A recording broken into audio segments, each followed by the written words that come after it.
Yani bir ilişki danışmanı olarak yani bu konularda tabii yani bu tip sıkıntılar çok yaşadık, çok karşılaştık. Yani insan ilişkilerinde tabii ki inişler çıkışlar çok fazla miktarda olur.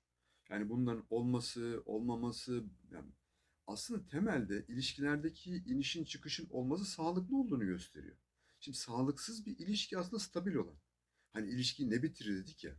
İlişkiyi bitiren şey bana göre çok stabil bir ilişkinin olması.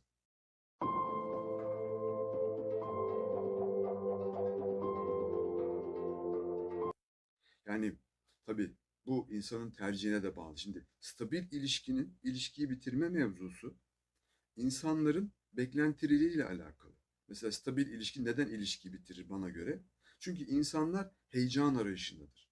Macera arayışındadır. Bu bir beklenti. Tabii bu rutini istemiyorsa kişi o zaman ne yapıyor? Kendi zihninde bir talep oluşturuyor. Yani benim hayatım stabil böyle olmasın diye. Haklı sebepleri vardır, haksız sebepleri vardır. Buna tabii şu anda videonun konusu değil, ilgilenmiyoruz. Tabii ki yani oralarda kişinin yine tercihlerine göre bazı şeyleri olacaktır, gerekçeleri olacaktır. Ama bu gerekçeden ziyade orada çiftlerin uyuşması önemli olan, anlaşmaları önemli olan. Neyse. E, Dolayısıyla hani bu heyecan arayışı, rutinden çıkma çabası, birinde olduğu zaman diğerinde olmaz bu kopma oluyor. Ama sadece bu değil tabii. İlişkilerdeki kopmanın bir sebebi de tabii ki yani kıskançlık olabiliyor. Yani aşırı kıskanç çiftlerde birinden biri aşırı kıskançsa diğerini hayatı dar ediyor. Peki yani neden kıskanıyor'ya baktığınız zaman aslında temel sebep sahiplenme. Hani seven kıskanır diyor ya, onunla ilgili aslında video çekmek lazım. Tamam mı? Hani oradaki sahiplenme içgüdüsü kişide aşırı olmaya başlayınca diğerini resmen malı gibi zannetmeye başlıyor. Şimdi sahibi olduğu zaman onu da ne oluyor? Bir meta haline getiriyor ve malı gibi zannetmeye başlıyor onu. Kendi malı gibi zannetmeye başlayınca orada sorun çıkıyor. Çünkü hayatı ona dar etmeye başlıyor, tamam mı? Yani onun istediğini yapacaksın. Onun söyledikleri olacak. Tabii ki ufak tefek kıskançlıklar şirindir, güzeldir. Hani göze güzel gözükür eşinin seni ufak tefek kıskanması. Tamam mı? Yani orada mesela şey moduna girersiniz orada. Şöyle bir mod olur yani öyle. Ben de demek ki böyle çok yakışıklı adamım veya çok güzel bir kadınım ki bak demek ki dışarıdan bir talep gördüm ki o da beni kıskandı falan yani kendinizce kendi kendinize bu tip böyle reaksiyonlar kişilerde oluşabiliyor. Birazcık komik bir durum gerçekten. Trajikomik değil ama komik, güzel. Yani hani romantik komedilerdeki espri gibi bu açıkçası. Güzel oluyor. Yani fena olmuyor. Ama işte o aşırıya kaçarsa her dakika sık boğaz, her dakika sık boğaz o zaman sıkıntı. O zaman ne oluyor? Nereye ona baktın, buna baktın, televizyona kime baktın? Ondan sonra işte gazeteyi okuyorsun kardeşim niye ona fazla baktın? Erkekte de kadında da var mı? Açıkçası, tamam mı? Tamam. Bu birazcık daha kadınlarda daha fazla görülüyor. Bunu ben de kabul ediyorum. Tamam. Ama erkekte yok diye bir şey yok. Onda da var. Hani erkeğin de mesela açıkçası mesela şöyle düşünün. Şöyle altını çizelim. Hani erkeğin kıskancı kadından beterdir. Yani o metazoriyi de kullanıp hayatı dar etmeye çalışır.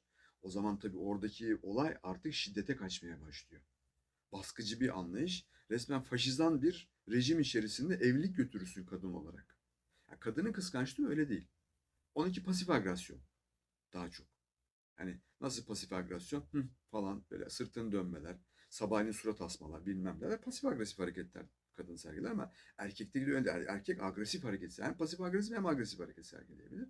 Tabii ki bu sorun açıkçası. Velhasıl bir kopma sebebimiz de bu. Ama bel kemiğine hangisini yerleştiririz? Yani böyle dağınık dağınık konuşmayalım. Bel kemiğine birini yerleştirelim diyorsanız ortak ideallere sahip olmanız gerekiyor. Bu çok önemli. Ortak idealler olmadığı zaman ayrı ayrı hedefler oluşuyor. Şimdi ortak ideal olmayınca ne olacak? Senin hedefin farklı olacak, onun hedefi farklı olacak yaşam için. Şimdi ideal dediğin şey nedir? Yaşamda gerçekleştirmeye çalıştığın şeyler. Yani yine örneklemeden gidelim. İşte birinin yaşamdaki hedefi yardımseverlik kavramı, diğerinin hedefi sadece iş mesela. İki ayrı kutup, alakası yok. Biri iş bazında gidecek paracı, öteki yardımseverlik bağlamında gidecek maneviyatçı. Şimdi bu nasıl örtüşecek kardeş? Örtüşmez ki bu. Ve zaten en büyük sorun da buradan çıkıyor zaten birazcık. Yani biri mesela fazla maneviyatçı, öteki fazla maddiyatçı oluyor. Hani biri mesela fazla materyalist oluyor. Anlatabiliyor muyum? Öteki fazla spiritüelist oluyor. Yani oralarda tabii sorunlar çıkıyor ilişkilerde gerçekten ama gerçekten, ama temelde tabii ki hedefler. Tamam. Fiziksel çekim ilişkilerde tabii ki var. Hani bunu yadsıyıp kenara koyacak değil. Ama o çekim, tamam mı? Hani şöyle düşün. Etkisini yitirecek bir mıknatıs gibi o. İlk önce pap yapışıyor böyle, tamam mı? Ondan sonra mıknatıs orada duruyor. Belli bir süre sonra ne oluyor mıknatısta, tamam mı? Ya diyor kardeşim, tamam yani bu da bunun da diyor, hani tamam gördük hep aynı yahu. Çünkü insan evladı maymun iştahlıdır. Hele ki cisme bakıyorsa, hele ki fiziksel güzelliğe bakıyorsa zaten maymun iştahlı. O manzarayı seyretmek istiyor. Anlatabiliyor muyum kardeşim? Karşısındaki o görüntüyü, o manzarayı seyretmek istiyor. Tabi manzarayı seyrede hep aynı manzara seyredilir mi? Ne olacak? Sen manzara için beraber olduğun kişiden sonunda manzaradan bakacaksın. Tamam, içi sığ, ortak ideallerin yok, ortak hedeflerin yok, ortak bir anlayışa sahip değilsin. Ne olacak? İşte mıknatıs o zaman etkisini kaybetmeye başlıyor. Pat, düşüyor. Sonra bitti evlilik, bitti ilişki, bitti sevgili, bitti aşk, bitti her şey bitti. Yani sevgili dostlar bakın, tamam, biraz evvel bahsettiğim gibi çekim gücü önemlidir. Aşklarda da önemlidir. Hani biz neden hep söylüyoruz? İlk çekim aşkın tetiklenmesinde önemlidir diye, tamam mı? Fakat o ilk tetikleyen şey aşk değil, onu da söyleyelim. O aşk değil. O ilk görüş anındaki o aşkın aslında gördüğün cisimdeki güzelliğe olan hayranlığı. O aslında o aşk değil, o değil o. Aşk değil. Aşk kalıcı olan. Yani onsuz yapamama durumu. Aşırı sevgi durumu.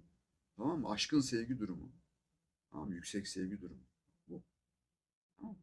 Hani ayrıldığın zaman özlersin falan, işte bazı videolarda bahsettim bundan. Bu.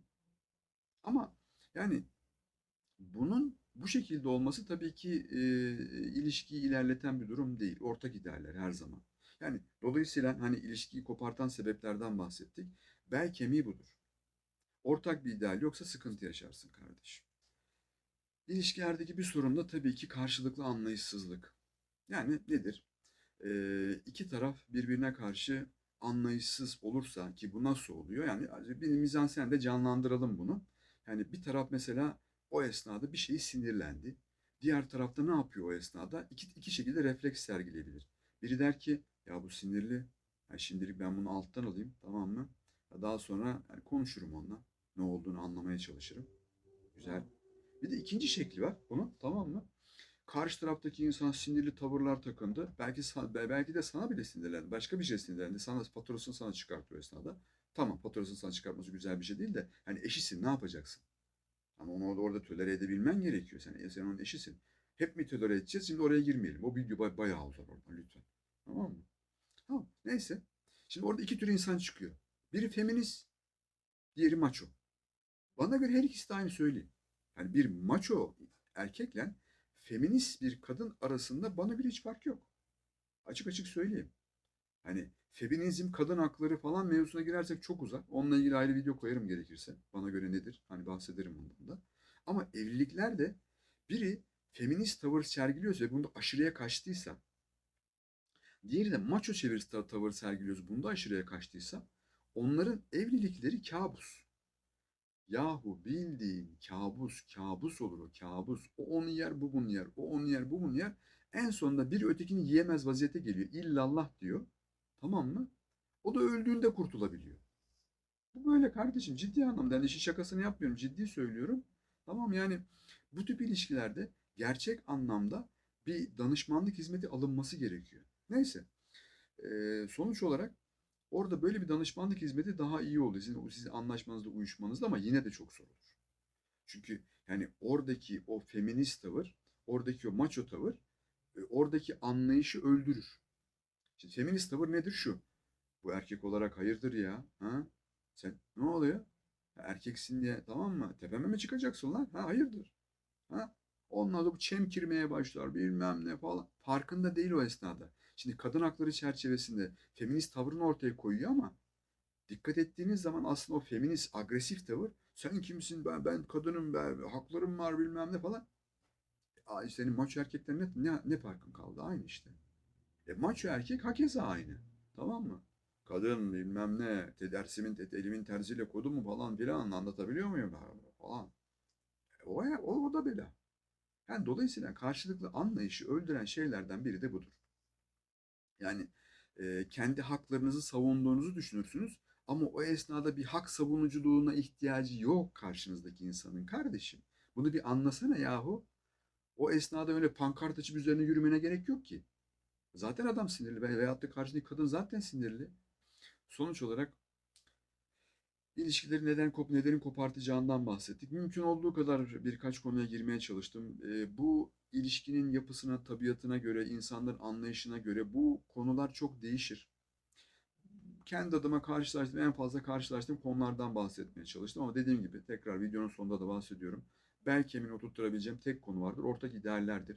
Ortak ideallere sahip olduğunuz zaman zaten kimse kimsenin hakkını gasp etmez. Bir sorun yaşamazsın. Evde de aynı şekilde bir sorun yaşamazsın. Ortak idealler çerçevesinde hareket ettiğin zaman zaten o ideal çerçevesinde hareket ederken karşındaki insanı da tanırsın. Hani feminist mi, maço mu nedir, ne oluyor? Tamam mı? Ve dolayısıyla ilişkileriniz noktasında uzun bir ilişki istiyorsanız sadece cisme dayalı bir anlayışınız olmamalı. Yani cisim, yani karşındaki insanın güzelliği, yakışıklılığı. Buna dayalı bir şey yapmayın. Ya bu hayatınızdaki en büyük hatalardan biri olur. Çünkü insan yaşlanıyor, eskiyor, çürüyor, sonunda da ölüyor. Anlatabiliyor muyum? Yani yaşın ilerlediği zaman senin hala hayranlık duyabileceğin yapıya sahip bir zihniyete sahip olması lazım karşındaki insanın. Konuşabileceğin bir zihniyete, konuşabilecek bir yapıya sahip olması lazım. Derdini aştığın zaman çözüm üretebilmesi lazım. Bundan daha iyi bir eş nereden bulacaksın kardeşim yani? Daha da bu konu uzar da çok uzadı şimdi. Video çok uzadı. Tamam. Evet sevgili dostlar elimizden geldiğince konudan bahsetmeye çalıştık. Umarız fayda sağlar. Sorular olursa o sorularla ilgili yine videolar koyarız. Sıkıntı değil. Sağlıcakla kalın.